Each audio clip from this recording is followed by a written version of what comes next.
On December 4, 1998, the small town of Hopewell, Missouri was rocked by a tragedy that remains a mystery to this day.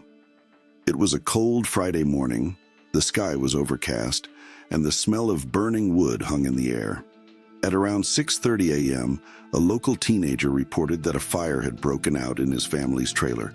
The police and fire department arrived quickly, but what they found at the scene was far more than a routine fire.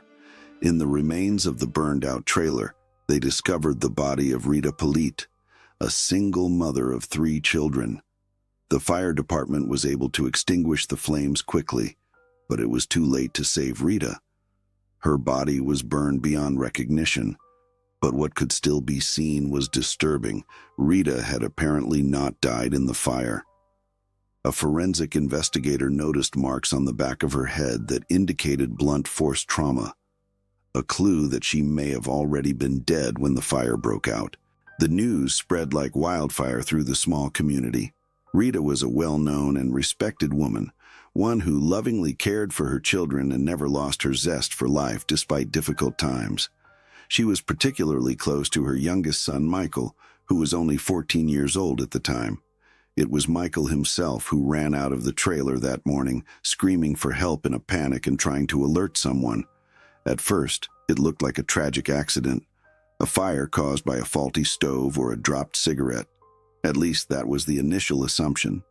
But the closer investigators looked, the clearer it became that something was wrong. Michael stated that he had spent the night in the trailer with his mother and a friend. He woke up, smelled smoke, and immediately tried to find his mother, but the smoke was too thick. He ran out to get help. The friend who had also spent the night there was nowhere to be found. In interviews, Michael appeared distraught but calm. Some officers noted that he did not cry, while others said he spoke in unusual detail about the events. His clothes smelled of smoke but showed no visible signs of burning. And although it was cold, he was not wearing a jacket when the police arrived. Initially, his statements were believed. After all, he was only 14, seemed honest, and the loss of his mother was obviously a shock, but appearances were deceiving.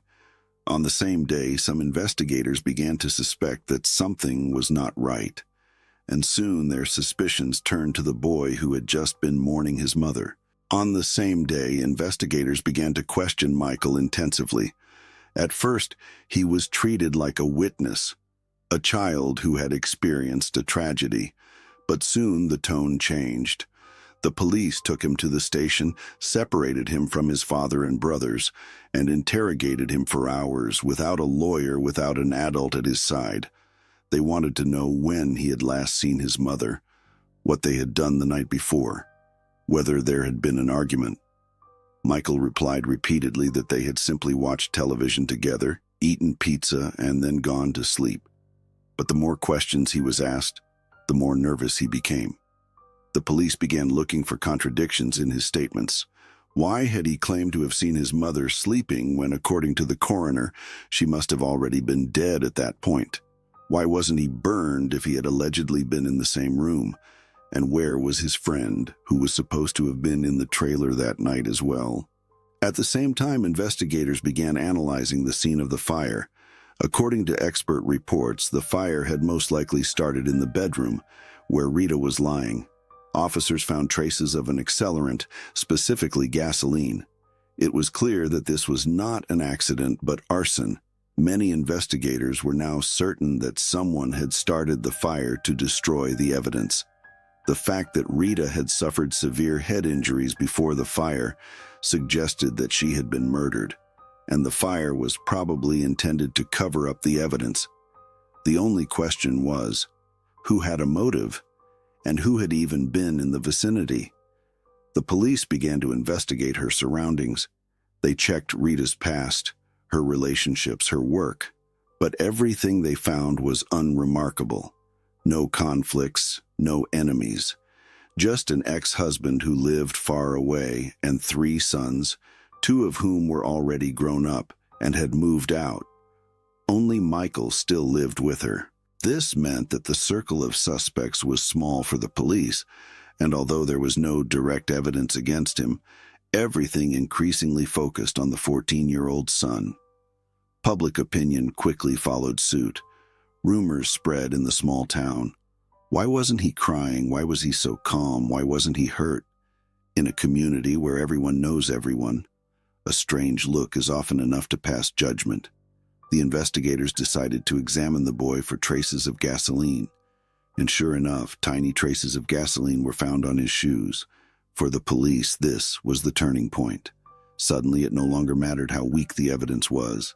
It was something, and they were determined to hold Michael accountable for the crime. On January 6, 1999, just a few weeks after his mother's death, Michael Polite was officially charged with first-degree murder. The prosecution alleged that the then 14-year-old had beaten his mother to death with a hard object and then set the fire to cover up the crime. It was a difficult decision because the evidence was anything but clear. There was no murder weapon, no eyewitnesses, no DNA evidence that clearly linked Michael to the murder. Only the gasoline residue on his shoes, and even that could not be linked with certainty to the fire. After all, Michael and his friends had previously used gasoline to remove old paint from their bicycles and to build campfires. In a rural area, this was nothing unusual.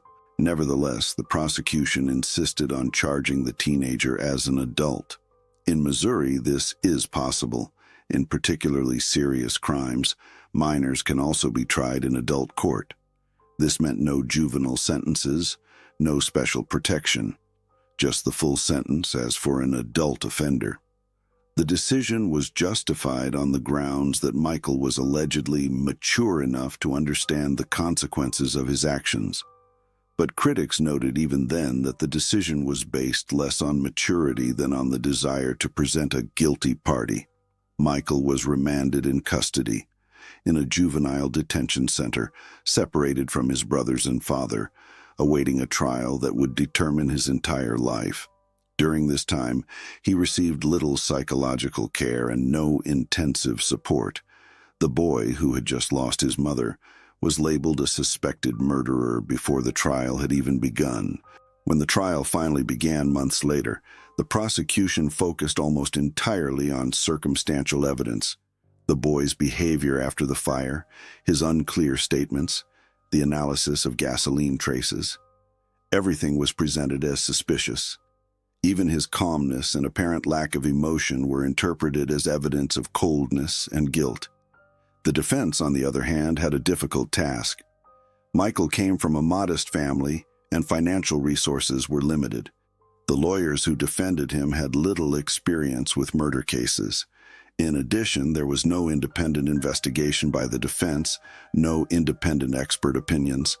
They relied almost exclusively on the police's findings, even though these findings were questionable. Despite all the uncertainties, the jury ultimately decided to convict. Michael was found guilty of second-degree murder, not premeditated murder, but intentional killing. The sentence? At least 30 years in prison, with no chance of early release. Michael was 16 years old at the time, and he was to spend the next 3 decades behind bars for a crime he claimed he never committed. Criticism began to emerge shortly after the verdict. Local journalists, lawyers, and even some former investigators began to ask questions. How could a boy with no history of violence, no motive, and no clear evidence be sentenced to 30 years in prison? Michael's family didn't give up either. His father, brothers, and some close friends believed in his innocence from the start. They began collecting documents, reviewing old statements, and contacting journalists. The first articles questioning the boy's guilt appeared in the local press just a few years after the verdict. But it would be years before the case regained public attention. A key factor in this was an organization called the Midwest Innocence Project, a nonprofit initiative that works on behalf of wrongfully convicted individuals. They became aware of the case through a newspaper article and contacted Michael. He was open and cooperative and immediately agreed to release all documents. It quickly became clear to the project's lawyers and volunteers that something was wrong. The new investigation revealed numerous flaws in the original proceedings. For example, the alleged gasoline traces on Michael's shoes had never been independently verified. When a forensic laboratory was commissioned to conduct new tests, the results were surprising. The substance was most likely not gasoline, but a similar substance found in waxes and household cleaning products. It also emerged that the police had failed to follow up on important leads, or had done so inadequately. A friend of Rita's had stated that she had been afraid of an ex-partner in the weeks before her death. She had even said that she felt she was being watched. However, this man was never questioned in detail, let alone investigated. The role of the friend who had stayed overnight at Michael's house was also never really questioned. He later admitted that he had not told the police the whole truth because he was afraid. He felt pressured to portray Michael's behavior as suspicious, even though he himself had never seen anything that indicated a crime. Another problem was the cause of the fire itself. Initially, it was assumed that the fire had been started deliberately. A so-called accelerant was believed to have been used. However, modern fire experts came to a different conclusion. There was no clear evidence of arson. Instead, it could have been an accident caused by a fallen candle or a technical fault. All these new findings led the Midwest Innocence Project to file an official request for a retrial. The grounds: new evidence, flawed investigations, inadequate defense, and a fair trial that Michael had never received. But the justice system was slow to respond. The request was denied several times on the grounds that the new information was not sufficiently decisive. Michael remained behind bars. But public pressure grew. The case was increasingly reported in podcasts, television programs, and online articles. Michael's fate moved many people, not only because he had been so young, but because the entire trial seemed like a mistake from the start that no one wanted to correct. In 2021, almost 2 decades after his conviction, Michael and his supporters finally got what they had been waiting for. The appeals court agreed to review the case. At last, everything that had been ignored or dismissed for years would be heard. The new hearings dragged on for months. The public followed them with great interest as the case had become symbolic of the failure of the justice system. Numerous experts appeared, including forensic experts, criminologists, and psychologists. They all came to similar conclusions. The evidence against Michael was vague, unreliable, or outdated. Much of what had been presented as fact at the time was based on methods that are now considered scientifically outdated. The interrogation methods used at the time were also viewed particularly critically. Michael was 14 years old, alone, without a lawyer or parents. The interview lasted for hours, and he was confronted with a sudden accusation to which he reacted emotionally. From the perspective of modern interrogation techniques, the approach was highly questionable. The alleged arson was also re-examined, and once again the conclusion was that there was no clear evidence of intentional action. In fact, there were indications that Rita herself had been handling burning candles that night.